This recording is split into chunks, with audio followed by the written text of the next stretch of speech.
y vamos a hablar de liderazgo, nos encantaría, ¿no? También lo hemos hablado, nos hemos preparado nuestra propia conversación, pero a mí me encanta ese concepto de inteligencia colectiva, es decir, que lo que haya es una conversación enriquecedora, que ya se ha producido en la comida en el picoteo, pero que se produzca también aquí para que os sume o nos sumemos en lo que vamos a hablar.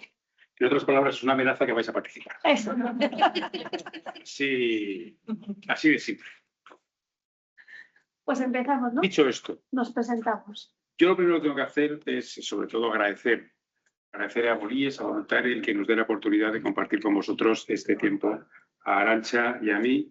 He estado esta mañana, mucha gente, yo creo que más gente que nunca, y lo que nos da la posibilidad es de ver lo importante que a día de hoy se está convirtiendo el voluntariado y todo lo que engloba y todo lo que se engloba alrededor del voluntariado. Nosotros vamos a hablar de una primera parte o de una parte que es compromiso, liderazgo, propósito. Y por tanto, nos vamos a presentar brevemente. Por supuesto, empiezas tú. Pues yo soy Arantxa Sasian Barrena y le decía a Nacho cuando cada uno mira el currículum, ¿qué ha hecho? ¿Dónde ha trabajado? Digo, yo me describo como una emprendedora que lo que me moviliza es la educación, ¿no? Yo siempre digo que hay una frase que tengo como muy interiorizada en mi vida, que es: la educación es el arma más poderosa para cambiar el mundo, ojalá para mejorarlo. Y además se devuelve muchísimo a la sociedad. Y bueno, parte de lo que vamos a hablar y lo que tiene que ver con el voluntariado tiene que ver. Empecé en los grupos de comunicación mi vida profesional, cerca del marketing y la comunicación, y en el 2012 me lancé a emprender un proyecto de educación, creo que innovador, que se llama The Valley, y ha sido una escuela, o es una escuela muy reconocida en el mundo de la transformación digital. Y después de venderla a una universidad, en el 2021-22, empecé a dar forma al proyecto que hoy es, como yo digo, que es mi Ikigai, estoy en el centro de mi propósito, que es Knowaway. Y Knowaway es un proyecto que eleva a los líderes de muchos de los temas de los que vamos a hablar. Estamos en una era de transformaciones con un montón de retos. Intentamos elevar la mirada para que esos líderes interioricen el propósito como el eje de su estrategia. Y enseñamos un montón de cosas de las que vamos a hablar. Y esa soy yo. Por mi parte, soy mucho más simple. Yo empecé mi carrera trabajando en Bruselas. El que haya estado en Bruselas sabe que solo se aguanta un tiempo determinado. A partir de un momento dices, esto es muy gris, llueve mucho, vámonos de aquí. Porque recibí una llamada de un alto cargo de la ONCE que me dijo, deja de hacer cosas para las empresas, vente al Grupo Social 11, vente a la ONCE a hacer cosas para las personas. Y desde el año 97 estoy en el Grupo Social 11 trabajando en gestión de fondos europeos, cooperación internacional, relaciones internacionales, y ahora en el ámbito de la ética, sostenibilidad y las alianzas, donde llevo alianzas, grupos de interés y el programa de voluntariado que hemos puesto en marcha hace año y casi medio. Y ahí me quedo. Y ahí empezamos. Ahí empezamos. Y ahí empezamos. Bueno, nosotros hemos ido un poco cada uno desde su, ¿no? Desde Ilunion o Grupo Social 11, es un referente. Yo creo que es una empresa que además tiene lo social como eje de su propia existencia, con lo cual ahí Nacho nos dará mucha luz de lo que hacen, y yo os daré más la visión desde esa parte del liderazgo, ¿no? Y de cómo creo que el mundo tiene que mirar hacia otro lado y cómo lo vamos a enlazar con la parte del voluntariado. Perfecto. Tenemos una primera pregunta. No sé si hacerla primero a vosotros o respondemos, damos pie para que penséis, es siempre más fácil responder después de segundas, que es, ¿qué tienen en común las organizaciones que consiguen que las personas quieran implicarse, participar y aportar mucho más allá de sus responsabilidades? Este es el eje de lo que estamos hablando, liderazgo, participación, compromiso. Bueno, hemos hablado de la comida y ha habido un debate muy interesante, ¿no? Hablando del voluntariado, de tiene que ser obligatorio o no. Ha habido ahí mucha conversación. Yo voy a dar mi visión desde mi lado, ¿no? En una empresa como Ilunion no me dedico al voluntariado, sí creo que estoy muy cercana a este mundo. Le decía además a Nacho que en esta etapa conozco a mucho emprendedor social y su razón de ser viene a ser esta. Y para mí tiene que ver muchísimo con el propósito, ¿no? las compañías, el propósito al final es una evolución de la misión, visión, y uno dice, vale, ¿para qué existo? ¿No? Eso que muchas veces las empresas no se contestan. Hay un libro muy interesante de Paul Polman, que es el que habla de net positive o el impacto positivo, que viene a decir algo súper simple, que es, las empresas tienen que contestarse para qué existen. Si el resultado es que es para bien o suma, entonces, fenomenal. ¿Qué pasa o cómo enlazo yo esta pregunta? Que esto tiene que ver con que el propósito de la compañía no esté en un papel, sino que sea real, se viva cada día, se contagie y en consecuencia haya una conexión con las personas que trabajan en las compañías, de tal manera que tu propósito personal engancha con el de las empresas. Y creo que esta conexión es clave para que esto funcione, ¿no? No sé si vosotros habéis vivido todos esos procesos de las consultoras estratégicas, que son muy estratégicas, son consultoras, más que nada porque se pasan todo el tiempo consultándote. Te enseñan a ser lo que tú eres a sabiendas de que ellos no saben lo que tú eres, pero para eso te consultan. Hubo un proceso durante algunos años que era, oye, tenemos que construir la misión, visión y valores. Tú lo acabas de decir, fenomenal. Y todos diseñamos todos los planes estratégicos mirando a la misión, visión y valores. Y después de otros años dijeron, ¿qué tenemos que reinventarnos para seguir siendo consultoras? Coño, el propósito, perdón. Pero efectivamente el propósito es algo que nos hemos situado por encima de la visión, muy por encima de la visión y por supuesto con los valores que tenemos que desarrollar. Y desde nuestro punto de vista siempre es cuando están alineados el propósito, no en un papel, con las personas, es decir, el qué y el para qué, yo creo que es cuando llegamos a obtener compromisos por parte de las empresas y lo que decía la pregunta, más allá de las responsabilidades. Oye, yo tengo mi responsabilidad, estamos acostumbrados, mucha gente dependiendo, nosotros no.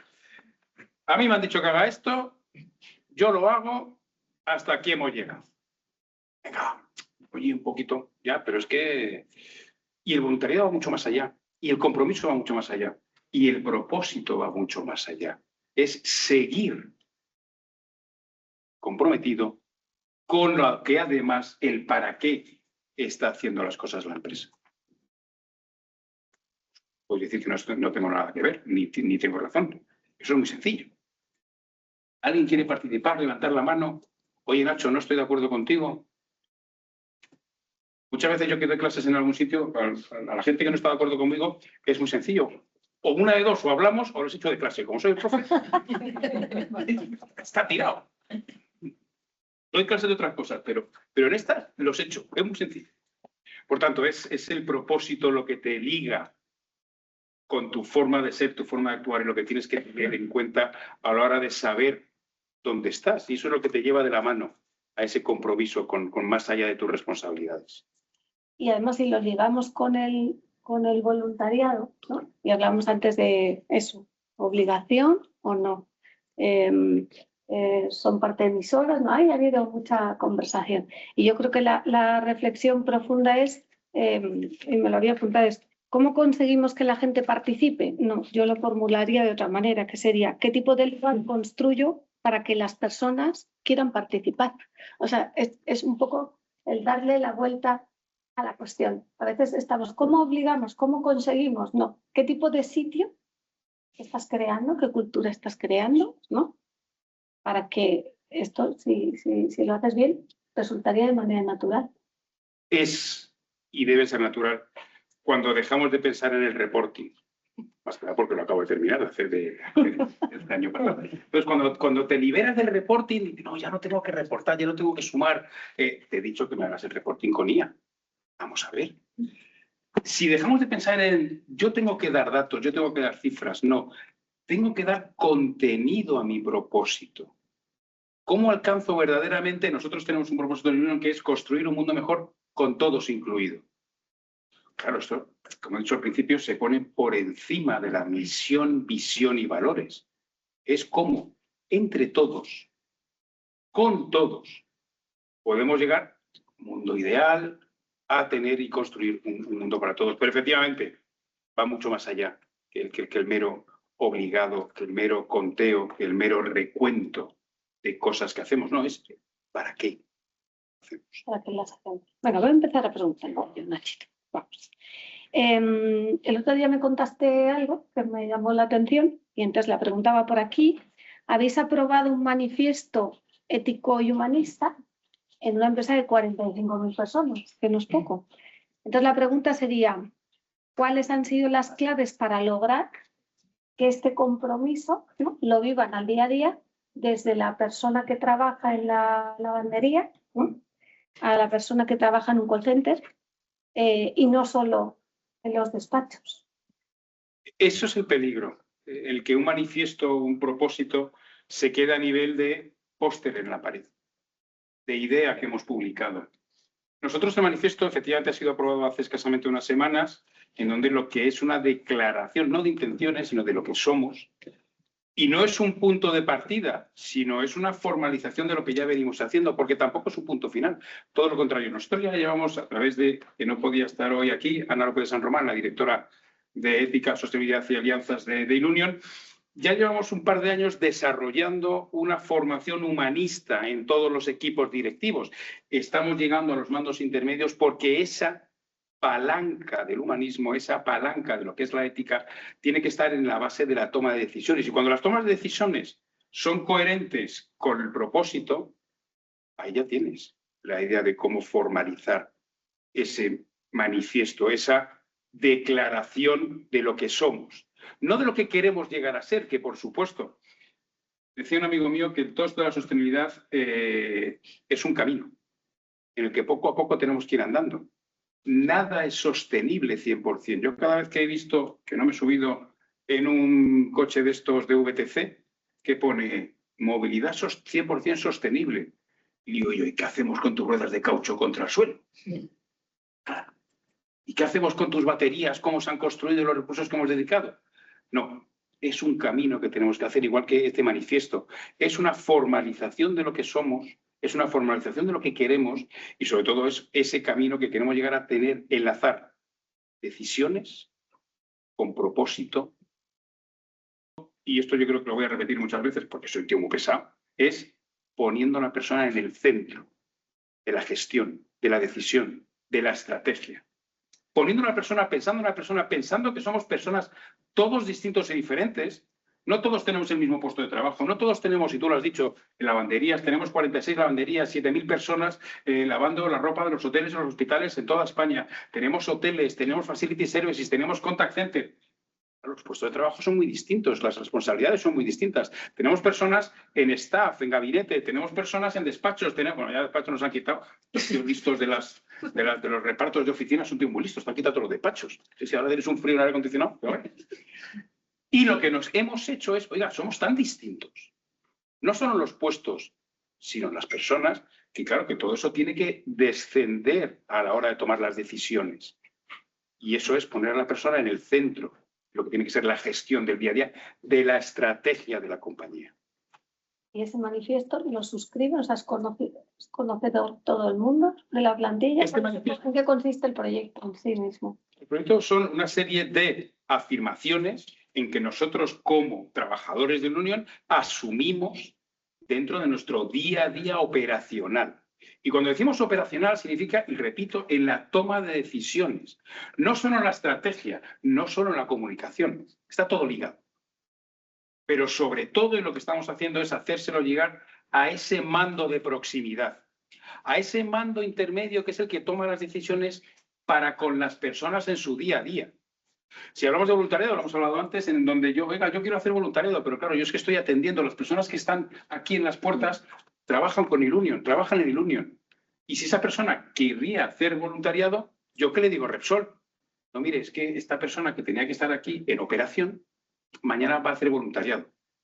Claro, el primero que le tiene que permitir ese mando intermedio es, oiga, ¿cómo sustituyo? ¿Cómo le doy capacidad para hacerlo? ¿Cómo le doy esa permisividad dentro de mi estrategia de poner a la persona en el centro? Cuando nosotros estamos hablando con una persona que quiere tener o que necesita tener un puesto de trabajo adaptado, lo primero que tenemos que hacer es atender sus necesidades. No decir, sí, bueno, yo lo haremos. No, hay que hacerlo. Por lo tanto, para nosotros es la persona. No es una declaración que se queda, sino es una acción. Y además nos han hecho una encuesta, que es lo divertido. Nos han puesto a todos un QR de estos, un examen total, que dice, oye, cuéntame. Y digo, Anda ya, hay que sabérselo. Por tanto, no queda en la pared, no queda en una idea, queda en una acción diaria de todos los que formamos parte de. Por tanto, desde Ilunion es lo que queremos, es lo que buscamos. Y por tanto, pero por parte de Novaway, vosotros lo que hacéis es queréis y buscáis transformar organizaciones. Por tanto, ¿cuál es el mayor reto que vosotros encontráis cuando una empresa quiere pasar del discurso, del propósito, a convertirlo, está hilada la pregunta, Sí. lo hemos hecho bien, a convertirlo en una experiencia real para las personas? ¿Cómo es ese camino? Vale, yo por poner en contexto para que entendáis lo que hacemos fundamentalmente es formar a líderes, a altos ejecutivos, los consejeros y level y también a las compañías, sobre todo en esto de lo que hablamos, los retos globales, ¿no? Esta transformación sistémica donde hoy hablamos de retos sociales, medioambientales, geopolíticos, tecnológicos, o sea, igual tenemos que hablar de inteligencia artificial, que de sostenibilidad o de geopolítica, ¿no? Y todo siempre con el eje de que son las empresas agentes de cambio las que tienen que trabajar el propósito como eje de su estrategia y poner al mismo nivel los valores económicos, sociales y medioambientales. Entonces, esta palabra del propósito ha sido una evolución y para muchas personas tiene contenido y para otras es más bien un flu y lo hacen por puro maquillaje si queremos, y es porque hemos evolucionado de una sostenibilidad muy pensada en la pura regulación, en el cumplimiento, en la obligación. Luego no lo vivo, ¿no?, queriendo transformar, sino lo vivo porque tengo que rellenar una serie de informes, a la evolución, y hay ejemplos que se ponen en todas las clases, Patagonia, el otro, no hay que irse lejos para entender que muchas empresas se han dado cuenta que tienen que generar ese triple impacto positivo en las personas, en su entorno y en el planeta, y sobre todo que si conocéis el movimiento B Corp, que al final todas las compañías que están en el movimiento B Corp te pueden decir con KPIs, oye, yo soy más rentable, es más rentable para mí hacer las cosas bien que mal, ¿no?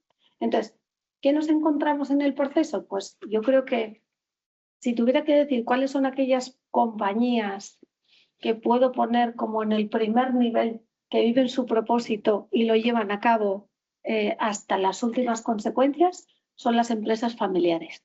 ¿Por qué? Porque la sostenibilidad significa perdurar en el tiempo. Y las compañías familiares han nacido con este propósito. Trabajar para las próximas generaciones. Entonces, normalmente tienen una coherencia en el propósito del para qué han nacido con absolutamente todo lo que han hecho. Dentro de esto está el equilibrio de que es muy difícil generar proyectos muy vinculados al propósito porque tienes que destinar inversión, igual que en el voluntariado, lo hemos hablado, y porque como vivimos en un mundo en el que el corto plazo es lo que nos prima, el propósito hay que trabajarlo en el largo plazo, ¿no? Y esto es complejo. Pero muchas compañías que trabajan el propósito hoy atraen más talento, hoy generan más beneficios, hoy lo hacen mucho mejor. Y yo creo que la clave para que estas empresas tengan éxito, por contestarte a la pregunta, es el modelo de liderazgo que tienen. Es decir, difícilmente va a una empresa a ser ejemplar en el propósito si no lo es desde la dirección, ¿no? O la propiedad. Con lo cual, ¿qué nos encontramos? Que hay muchas compañías que han trabajado el propósito desde la comunicación y el marketing. Esto es un maquillaje, ahora, ¿no? Hace unos años era terrible, ¿no? Todos eran verdes. Tú veías los anuncios en la tele y todo el mundo es verde, todo el mundo es limpio, nadie hace tal, todo el mundo podía ridiculizar cualquier cosa, pero ¿cuánto de eso era verdad si rascábamos? El greenwashing han regulado. Correcto, entonces yo creo que la evolución va en el que hoy las personas nos ligamos a marcas que nos transmiten una coherencia y una transparencia con lo que hacen y lo que dicen. Y eso es no solo trabajar el propósito en el papel, sino también llevarlo a cabo en lo que haces cada día, donde puede haber proyectos de voluntariado, pero que hay infinitas más cosas. Yo creo que la combinación es eso, o sea, tener el propósito en tu estrategia, que no sea solo una herramienta de marketing, el modelo de liderazgo, y luego es mucho más difícil en compañías enormes participadas por fondos de inversión, un capital riesgo donde lo que te piden es un resultado en el corto plazo y siempre satisfacción al accionista, que un grupo 11 o las compañías familiares. Ahí, tú lo has dicho, lo hemos hablado al principio un poco, del ambiente cambiante, de la geopolítica. La geopolítica cambia. Por supuesto. Mejor ejemplo de estos últimos 6 meses. El mundo cambia, los líderes cambian. Y cuando la geopolítica cambia, los intereses cambian y la regulación cambia, el propósito tiene miedo. Porque si una empresa no es coherente con ese propósito, por mucho que cambien las condiciones, es cuando vemos que se tambalea esas empresas que han dicho que hacen una cosa, pero interiormente no lo hacen o lo hacen solo para... Es que, y luego si veis todo lo que ha sido el último recorrido de la legislación, sobre todo en materia de sostenibilidad en Europa, en los últimos 6-7 años, aunque vaya a ser un poquito escatológico, yo tengo un amigo, mucha gente habla del tsunami regulatorio. ¿Habéis oído lo del tsunami regulatorio? Sí, ya, pues yo tengo un amigo que dice que no, que esto es una diarrea regulatoria. Pero usted parar ya, porque no se puede. Hace una semana han aprobado los nuevos SRS y ahora tenemos otra vez que estudiarnos en qué ha quedado lo que hemos dicho en el 23, lo que habéis hecho un draft en el 25 y ahora en qué ha quedado todo esto. Porque dentro de otros meses van a salir aprobando la CSDDD, la CS3D o la 4D, yo que sé, a lo mejor una impresora para sacar todo esto. Cuando cambia todo, cuando tenemos muchas presiones por muchos fondos, cuando tenemos muchas presiones por muchas empresas enormes, el propósito se tambalea. Y ahí es en esa coherencia cuando el liderazgo, el modelo de liderazgo, es cuando se ve que es verdaderamente un propósito más allá de este mundo cambiante. Nosotros, afortunadamente, en el Grupo Social 11, tú lo has dicho, no nos ha pasado. Porque nosotros, el grupo de empresas, el Union, se creó con un propósito muy claro. Demostrar a la sociedad que personas con discapacidad podemos trabajar, podemos competir. El primer proyecto fue una lavandería industrial. Sobre todo en 2 ciudades, que fueron en Barcelona y en Sevilla. En el año 92, a ver, los que tenemos poco pelo, ¿qué pasó en el año 92 en España? El cultivo político. La muy bien. El año pasado en España nos visitaron 95 millones de personas. Yo no sé dónde se metieron. O sí, pero sobre todo en hoteles. Correcto. Por tanto, nosotros lo que hicimos fue, o lo que hicieron, yo no estaba, lo que se hizo en un principio es cómo podemos crear empleo para personas con discapacidad en un mundo totalmente distinto y ajeno a las personas con discapacidad, donde las personas con discapacidad no han tenido acceso a una educación. El sistema les expulsaba. No han tenido acceso a una formación profesional. El sistema no estaba adaptado. Y qué decir tiene de un sistema universitario. Apaga y vámonos. Por tanto, nosotros en Ilunion tenemos la enorme suerte de pertenecer al Grupo Social 11, donde nuestros 2 únicos accionistas lo tienen muy claro. Vosotros estáis para crear empleo. El propósito, aparte de construir un mundo mejor, 2 incluidos, por supuesto, el corolario es creando empleo para el mayor número de personas con discapacidad. Y hoy, el otro día nos dijo Alejandro Oñoro, nuestro consejero delegado, que ya hemos superado las 46.000 personas. O sea, que el dato de los 45.000 Es de hace más meses. Es del cierre del 2025. Claro, son cierres auditados. Esto Pero lo que sí que es cierto es que somos el grupo empresarial que más personas con discapacidad contrata del mundo. Eso mola decirlo. Mucho. Tengo que ser claro y mola mucho decirlo. Pero cuesta conseguirlo porque eso solo se puede hacer con un liderazgo y un propósito coherente. Oiga, yo me acuerdo de aquella carta del señor Larrezín, presidente mayor CEO de BlackRock, hablando de sostenibilidad, hablando de la acción activista dentro de los fondos, y ahora me acuerdo de su carta de hace 1 año, 2 años. Oiga, que ya sí eso, que vamos a cambiar las cosas. ¿Tú creías que un tío era coherente? Oye, fíjate, le importa a la gente, le importa la sostenibilidad, hasta que llegan los momentos medianamente duros o un cambio de gobierno, y ese cambio de gobierno le dice, vamos a echar para atrás. Repito, coherencia, liderazgo, modelo de liderazgo. Estoy completamente de acuerdo con el tema de la empresa familiar. Yo creo que son los mejores ejemplos de permanencia en el tiempo de su sistema de vida. Totalmente de acuerdo. Dicho esto, y estamos viviendo en esa transformación y estamos viviendo en un momento, no sé si momento de cambio o cambio de momento, yo creo que las dos cosas a la vez. Sí. Cambio de época, una época de cambio, todo. Oye, ¿qué características tiene que tener el líder? ¿Cómo tiene que formarse? ¿Cómo tiene que porque claro, yo soy del líder se hace, el líder se nace, no, ¿qué coño? El líder se estudia, se trabaja. Es en el día a día donde se forma. Eso como... Bueno, yo creo que lo primero que confundimos es como que el líder, ya estamos entendiendo que es el jefe, ¿no? El jefe del jefe. Todos lideramos de alguna manera. Porque sí, esto es así. Sí, porque lo haces en tu entorno, en tu familia y en todo. Efectivamente, estamos en un mundo súper cambiante, donde sí, efectivamente, hay una era de transformaciones y donde además la inteligencia artificial deja de ser solo una herramienta para ser algo que nos va a transformar enormemente. Y hablamos antes, ¿no? ¿Cómo se ve el mundo? Pues la gente, si pone un poco las noticias por la mañana, pues te queda el cuerpo cortado, ¿no? No, directamente no vas. Claro, bueno, el mundo y te decía también con un alumno que es el director general de Ayuda en Acción, Jorge Cataneo, me decía, es que ya no, tenemos la piel dura, ¿no? O sea, vemos las noticias, vemos atrocidades y seguimos como si estemos, ¿no?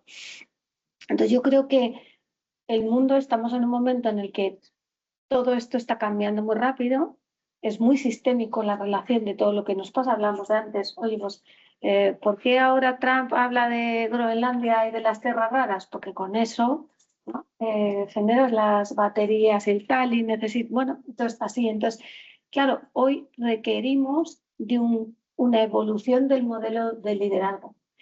¿Y cuáles son las claves de ese nuevo modelo de liderazgo del siglo XXI? Pues yo creo que son varias. Una, el pensamiento crítico, también lo hemos hablado antes, ¿no? Pues tenemos hijos adolescentes, entorno, ¿cuánto sabemos que es fake news? ¿Que es verdad o no? ¿No? Más que nunca tenemos que tener esa capacidad de pensamiento crítico, pensamiento sistémico, ¿no? Esto todo tiene que ver unas cosas con otras. Anticipación. Nosotros en Huawei enseñamos mucho de diseño de futuros. No podemos enseñar del pasado al hoy. Tenemos que pensar en el futuro. Tenemos que tener una capacidad adaptativa, aprender y reaprender todo el tiempo. Tenemos que ser unos humanos aumentados por la inteligencia artificial. ¿Y esto qué significa? Que tenemos que hacer un buen uso de ella, tenemos que entenderla para que nos potencie y no para lo contrario. Tenemos que ser, o en este momento, la parte de la ética y del humanismo es más importante que nunca, porque las máquinas van a ser más listas, pero nosotros como humanos tenemos que ser mucho más humanos. Con lo cual, si dijera cuáles son las características del líder, tienen que ver con todo esto, con lo cual la dosis de resiliencia es importante, la dosis de adaptación, perdona, que no tengo entendido. Yo te iba a interrumpir, pero ya aprovecho. Me lo has dejado hecho. El otro día leí un artículo en el que dicen que ahora mismo las empresas que están desarrollando los LLM, los Language Learning Machines, la veía y están contratando a filósofos. Cuando nosotros creíamos que no, que iban a ser los programadores, y los programadores me han dicho que cambia de profesión, chato, que esto va a cambiar. Claro. Pero me chocó la noticia de filósofos, pero efectivamente es esa humanidad, ese humanismo, esa ética que la inteligencia artificial no tiene. No. Y además... Espera, no solo no tiene, y termino, sino que tiene muchísimos sesgos. Correcto. Y eso es peligrosísimo. Peligrosísimo. De hecho, ejemplificaba antes con la risa, que el otro día, con un tema con mi hijo de 14, pues le estaba dando una credibilidad a lo que decía ChatGPT, como si eso fuera Dios, o por supuesto supiera más que yo, que de algunas cosas sabrá, pero de otras no. Y la inteligencia artificial son ceros y unos, es pura programación. Al final es contextual, ¿no? Y muchas veces tiene sesgos y nos da resultados incorrectos. Y esto es una realidad. Y le estamos dotando de capacidades humanas que no tiene. Podría ser mucho mejor, todos habéis visto seguro en la tele, ¿no? Que en un momento determinado la IA ganó a, no sé si fue Kasparov o X, jugando al ajedrez y así sucesivamente. O sea, en el fondo nos amplifica, pero en nosotros depende la decisión. Y entonces, si esto es así, más que nunca tenemos que desarrollar todo esto de lo que hablamos, el pensamiento crítico, saber filosofía, ser leídos, prepararnos. O sea, y además si vamos, que el otro día tuve una conversación muy interesante sobre a qué mundo vamos, a un mundo no productivo. Si las máquinas van a producir más y más que nosotros, qué bien. ¿Cómo sería un mundo no productivo donde lo que nosotros hiciéramos tuviera más valor que el puro proceso o tarea que puede hacer la inteligencia artificial, ¿no? Desde luego la inteligencia artificial no tiene nuestra capacidad creativa, no tiene nuestra emocionalidad y que no pensemos que esto es así. Entonces yo creo que esas humanidades y las habilidades blandas son más importantes que nunca. De ahí lo de la filosofía, por ejemplo. No, a mí me sorprendió mucho el artículo. Y luego hablando de lo que son las profesiones del futuro o los líderes dentro de las profesiones del futuro, yo una vez discutiendo con gente en el ámbito de la Comisión Europea, en el ámbito de la gestión de fondos europeos, a mí siempre me gusta recordar una cosa que fue hace mucho tiempo, que fue escrito por un señor llamado Jacques Delors, que era el libro blanco del empleo, que era lo que se llamaban los nuevos yacimientos de empleo. Eso fue el año 93. Si nos vamos ahora a esa lectura del libro blanco de Jacques Delors, nos dice que los empleos del futuro van a tener que ver con la proximidad. O sea, la clarividencia que tú has dicho, el aprender el futuro, y ahora muchos directores de sostenibilidad se han convertido en gestores de riesgos, pensando en futuro. Por eso me ha venido a la cabeza. Lo que estamos viendo es que efectivamente la inteligencia artificial, esa humanidad, ese humanismo, esa proximidad del ser, no me lo va a dar una máquina. Y eso está directamente relacionado con el modelo de liderazgo que efectivamente hay que fomentar, hay que trabajar en ese pensamiento crítico. Y voy a dar otro ejemplo de la adolescencia. No sé si habéis tenido adolescentes o tenéis, no os lo aconsejo. Son muy pesados. En los últimos años, sobre todo con lo que fue la pandemia, el COVID, hubo antes, en mi caso fue antes, todo un cambio de modelo en lo que todo el mundo quería que de repente trabajasen con tablets, con tabletas.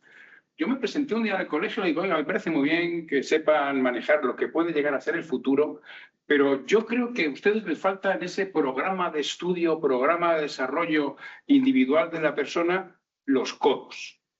El director de estudio se me quedó un poquito raro, porque yo soy raro. Y le dije, sí, todo se llama a tener ese pensamiento que tú tienes que construir sobre la base de la lectura y que tú tienes que razonar. Porque el tablet está muy bien para fabricar, para hacer cosas, para escribir, que te dé una respuesta rápida, pero ¿cómo fabricas, cómo le das criterio a lo que te está devolviendo una máquina? ¿Cómo sabes que lo que te ha dado está bien si no tienes un background detrás de un estudio, de una idea, de una ética y de un humanismo? A mí eso me preocupó. Al director de estudio no. Porque lo tenía así. Y fíjate qué cosas. Mi hijo ha terminado este año el bachillerato, pero hace un año ya dijeron, no, vamos a quitar parte de los tablets y vamos a volver a los libros. Y yo, ¡coño! Habéis descubierto el mundo. Qué pena que mi mujer no me dejó ir al colegio a decírselo al tío a la cara, porque era el mismo director de estudios. Pero es que es eso. Es oiga, no tenemos que depender de las máquinas, véase la IA. O si dependemos, tenemos que tener nosotros la última palabra, tenemos que tener nosotros que imponer el criterio basado en valores, basado en una ética humanista. Y eso es en parte también lo que estamos haciendo en Ilunion. Oiga, persona, criterio y relevancia en la estrategia poniéndola en el centro de la gestión. Esto es una cosita que te quería preguntar yo. Parecido. Vale, Ilunion nace con vocación social.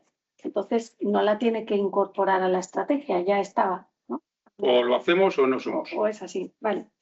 Entonces, claro, al final hay un mercado súper competitivo. Sí. Compites con otros. ¿Cuál es la clave de este éxito? Antes hablamos del tema de las lavanderías, ¿no? De los escasos márgenes, etcétera, con lo cual se complica o es ventaja competitiva. Por los dos. Es complicado lo que nosotros hemos sido capaces de hacerlo ventaja competitiva. Los mercados son los que son. Sandra, compañera, trabaja en el sector del contact center y ahí la pelea es al segundo. En los pliegos que tú tienes que presentar ante las administraciones públicas o las empresas que tienes que dar el servicio post, pre, off, dentro, fuera de la compañía, ahí es, oiga, ¿usted cuántos segundos tarda en responder? Si nosotros estamos dando servicio a un hospital o a un hotel, a mí no me contratan la limpieza de sus sábanas, toallas, lo que sea, porque tengamos a 8.000 personas en las lavanderías. A mí me lo contratan porque a las 8 de la mañana tiene que estar el camión de vuelta, con toda la ropa. Y así en todos los sectores que nosotros estamos, tenemos 55 líneas de negocio, 6 divisiones distintas, 46.000 personas ya. Eso es lo que hemos convertido, es una ventaja competitiva. Pero lo que también hemos hecho, y nos ha ayudado, no voy a engañaros, es la legislación. Porque lo que antes era voluntario, en gran medida, hoy es obligatorio. Llámale CSRD, llámale RSC. Que a mí la RSC, yo creo que, como dijo aquel, ya está muerta, viva la sostenibilidad. Muerto el rey, viva el rey. Una vez estuve, yo es que como me invento muchas cosas, no. Y una vez estuve en una entrega de premios de una diputación, no voy a decir qué provincia, premios RSC. Dos empresas súper grandes, internacionales, una francesa y otra española, que se ve mucho en las cocinas. Pero no lo quiero decir. Y no lo quiero decir, tampoco la provincia. Dicho esto, presentaron sus proyectos, una matriz brutal, había 19, tenías que estudiarlos y tal, y no sé por qué, caí simpático y me dijeron que por favor diese el discurso de la entrega de premios. Y me metí en un charco francamente serio. Y me lo dijo el presidente de la Diputación. Porque claro, se me ocurrió decir, oiga, esto de la RSC queda muy bien hacia afuera. Porque la mayoría de los proyectos que se han desarrollado en esas áreas, departamentos, aparte, en las compañías que hacían RSC, lo hacían hacia afuera. Claro, yo les pregunté en mitad de un sitio muy chulo, muy bonito, muy histórico, porque ustedes hacia adentro, ¿cuántas personas con discapacidad contratan? ¿Cuántos colectivos vulnerables contratan? ¿Cuántas nacionalidades tienen en sus compañías? La verdad es que no les di capacidad de responder. Menos mal. Pero con esto quiero demostrar que lo que antes era voluntario, hoy es obligatorio. Y nosotros como Ilunion nos que estamos posicionando más allá de lo obligatorio de hoy. Claro. Eso es lo que te va a definir en esa competitividad y esa competencia. Porque muchas grandes compañías, esta mañana han estado de las grandes en España, y muchas se nos acercan y dicen, oye, queremos ser vuestro partner de negocio y social. Queremos desarrollar acciones con vosotros, por supuesto, de negocio y social. Porque es que hemos dicho que como el modelo está cambiando, el modelo cambia a que muchas empresas ya están obligadas. Veremos si consiguen mantener esa obligación dentro del propósito para que les cuenten el reporting. Que cuente con nosotros. Oye, si es negocio, bienvenido. O sea, no vamos a decir que no, seamos sinceros. Pero lo que tenemos muy claro es, y nosotros lo hacemos con las compañías con las que la mayoría firmamos contratos proveedor-cliente, buscamos fortalecer esa alianza. Oye, os podemos ayudar, os podemos acompañar a ser una compañía más inclusiva. ¿Os hace falta accesibilidad? Os podemos ayudar. ¿Os hace falta personas con discapacidad? Os podemos ayudar. Y eso es hoy lo que está pasando. Gracias a la legislación, bienvenida sea. Bienvenida sea. Gracias a la C3D, que en esa cadena de valor tienes que demostrar muchas cosas. Bienvenido sea. Pero claro, veremos si se mantiene o no se mantiene.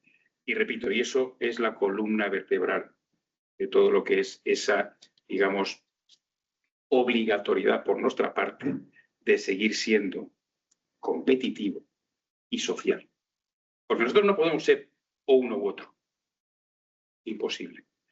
Por tanto, yo creo que no sé si, como luego participáis, pues tendremos que seguir nosotros. Por tanto, dicho esto, oye, ¿cómo ves tú? Porque es una de las partes importantes, es... 3 minutos. 3 minutos, vale. Más o menos. Pues entonces yo quiero terminar con 3. Pero si no ha habido pausa de hidratación, tenemos que... No nos das el tiempo de la pausa de hidratación. Bueno, dicho esto, oye, y como estamos en el Congreso Internacional de Voluntariado, claro.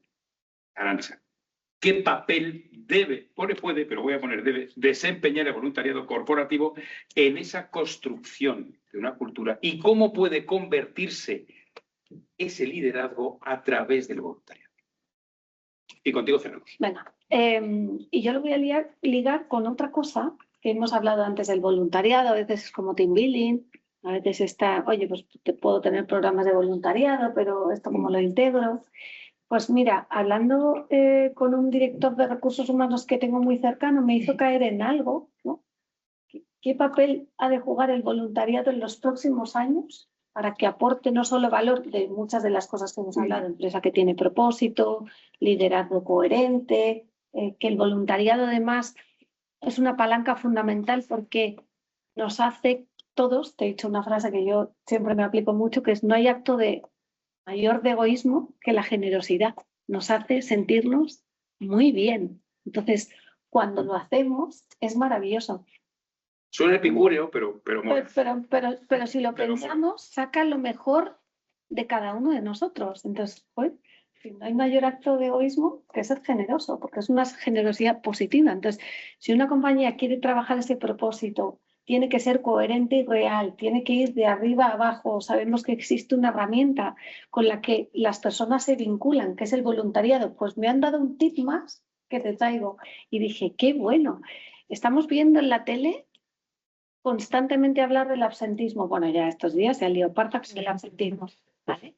El absentismo tiene que ver muchísimo con la salud mental. Total. Y tiene que ver muchísimo con sentirse solo y con la soledad. ¿Y qué es un antídoto para esto? El voluntariado. O sea, yo estaba haciendo una conversación y dije, qué sencillo y simple a la vez. Es decir, tenemos una herramienta en las compañías, que cada vez hay más compañías que tienen programas de voluntariado, que tiene que estar relacionado con la estrategia, no simplemente hacerlo por hacerlo, que creo que tiene que ser del día a día, formar parte de tu ADN, que ahí además los líderes cambian de rol, ahí ya no eres ni jefe, ni, ¿no? Ahí, y además creo que puede contribuir positivamente a muchos de los que estamos viviendo ahora, que es esta sensación de desapego que tenemos con las compañías y esa parte del absentismo que viene muchas veces porque nos sentimos solos. Entonces, al final, el voluntariado no solo te hace sentirte mejor contigo, sino que es que estás ayudando a otros. Entonces, bueno, para mí es un círculo muy virtuoso. Ese egoísmo me gusta. Sí. Nos toca, ¿no? Sí. Os dejamos el espacio, los ingleses dicen give me the floor, que me suena fatal, eso de el suelo. Los británicos son como son, pero ¿queréis aportar, decir, preguntar? O alguna... ¿Estáis de acuerdo? No, todo lo contrario. Eso. ¿Os ha aportado? No. Venga, rompió la vela. Venga, va. Perdóname. Yo no estoy de acuerdo, bueno, ante todo soy Mercedes Rojo, Nosotros estamos en Fundación Cibervoluntarios y llevamos 25 años formando a la gente en competencias digitales, poniéndoles en el centro, enseñándoles IA y ahora ya cuántica. Pero sobre todo no estoy de acuerdo en el sentido cuando dices, si pones a la persona, ya nosotros creemos que poner a esta ciudadanía en el centro y a esas personas, no solamente electoral, porque nosotros jugamos, para nosotros nos da igual un voluntario que un beneficiario. Y entonces nosotros no hacemos el qué y para qué. Sí, por eso no estaba de acuerdo contigo, sino que siempre pensamos en el qué, no es el qué, sino el cómo y el por qué hacemos. Y creo que esa es la mente que un líder a día de hoy tenemos que tener, ¿no? En ese sentido. Y sobre todo ya porque lo que hablamos ahora, mañana ya no existe. No. O sea, estamos hablando ahora mismo de dar pautas para un líder, pero mañana a lo mejor hay otras pautas y es más importante. Y otro líder. Eso es. Y sobre todo, lo más importante es la humanidad y poner a la persona en el centro, porque es donde ganamos. Entonces, ¿estás de acuerdo con lo que he dicho? Ahí sí. Ahí sí. Ahí sí, aunque me dedica a competencias digitales. Pero muy bien, lo he hecho. Muchas gracias. Sois líderes, ¿no? En ese sentido. Yo en otros, en otra, no voy a decir en otra vida, pero en un momento dado cuando nos preguntaron ¿y por qué tenemos que contrataros a vosotros si me dais el mismo servicio que otra compañía? Yo utilicé parte de tu argumento, pero solo que haciendo un elemento, añadiendo un elemento más en ese qué, para qué. Nosotros, por eso digo, nosotros la persona es esencial, es importante en la estrategia de todo lo que es el Grupo Social 11 y sobre todo el Unión, que es el con quién. Nosotros el con quién es la persona. El con quién hacemos las cosas nos define como empresa, nos define como lo que aportamos a la sociedad y, como siempre dice nuestro consejero delegado, y gracias a la sociedad. Eso tampoco seríamos nadie sin la sociedad, por lo que nosotros queremos, no voy a decir eso de cuando volvemos a la sociedad, no, nosotros contratamos, hacemos negocio y sí contribuimos. Y si me permites cerrar, Sí. lo voy a cerrar con una anécdota, yo como tengo muy poco pelo, tengo muchas anécdotas. Pero una anécdota de hace 2 semanas. Hace 2 semanas nos invitaron en el marco de una visita que tuvo Sandra Ollambo, que es la secretaria general de Pacto Mundial, que vino aquí a Madrid, y desde el Ministerio de Asuntos Exteriores y el Ministerio de Trabajo y Economía Social nos invitaron a una serie de entidades, embajadas, estuvo Telefónica, estuvo Acciona, estuvo, gente grande. Gente importante. Grandes o importantes son nosotros. Entonces, y gente de la economía social.